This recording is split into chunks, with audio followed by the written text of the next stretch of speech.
लो म रोजिना लो ले ले तिमी सुशान्त दङ्गाललाई जीवित परमेश्वर र उहाँको मण्डलीको सामुन्ने आफ्नो विवाहित पतिको रूपमा स्वीकार गर्दछु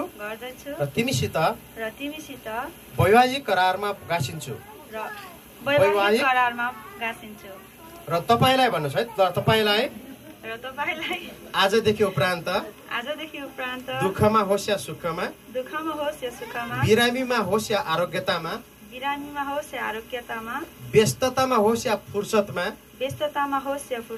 अभावमा होस् या गरिबीमा सङ्कष्टमा होस् या बेसङ्कष्टमा हाँसोमा होस् या रोदनमा हामी दुवैलाई मृत्युले नछुट्याएसम्म हर समय हर अवस्थामा निशर्त साथमा रहने र प्रेममा रहने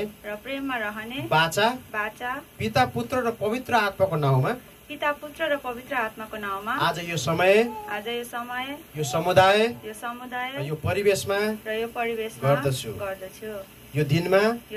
अहिले यस घडीमा मैले बोलेका शब्दहरू तपाईसँग भनेका यी कुराहरू हर समय सम्झनेछु र पुरा गर्नेछु। धन्यवाद। हामी ताली बजाएर उहाँहरूलाई